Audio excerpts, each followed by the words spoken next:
Hey YouTube, what I want to talk about today is Hogan's release. Now I think that this is the essential component of the golf swing.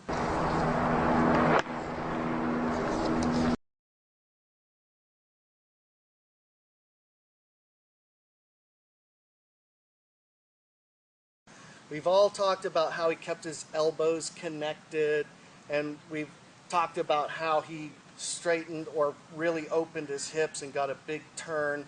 But what's so important is the way the club came into impact and how it came through the impact zone. And what you'll notice is he didn't do this.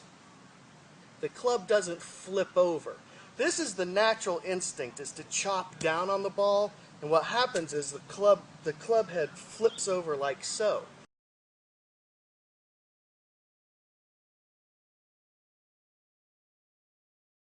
When that happens, that club face is turning very rapidly through the impact zone.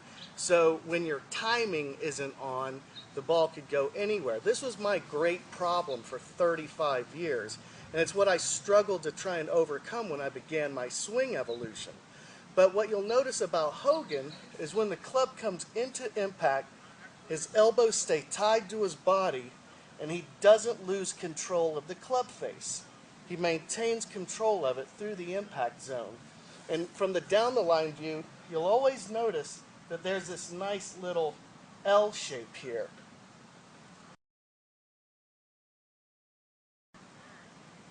Now, the reason why that's so crucial is when this club is coming down in the normal fashion, the club head is turning over very rapidly, toe up, like so. So in the impact zone, it's very rapidly closing.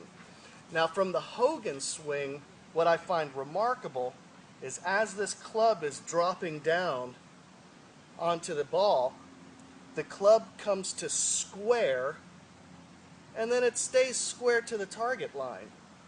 Now I see a lot of people talking about chasing the ball down the line or hitting out to right field. I personally disagree with that. I believe you want to go level left and swing low to the side. The reason why that's important is it maintains this connection with your upper arm connected to your chest, so you don't lose control over the club head. So once again, once we take the club up to the top, we're going to drop the elbow to the inside of the hip. We're going to rotate the club to square, and we're not going to let it release around like so. We're going to hold off the release. Lee Trevino talks about holders versus flippers. Trevino's always holding the club face. You'll notice that. Especially watch his pitch shots. All they're doing is increasing the bounce on a wedge, and you can't learn to hit a bump and run or a check wedge that way. No way. Then he talks about flippers like this. You don't want to be a flipper, you want to be a holder. I call it pullers versus throwers. A lot of pros talk about draggers. They say they drag the handle through the impact zone. But regardless of the terminology, this renaissance is really important because I believe that thousands and thousands of golfers around the world are finally learning a better way to hit the golf ball. And it still, in my opinion, all goes back to Ben Hogan.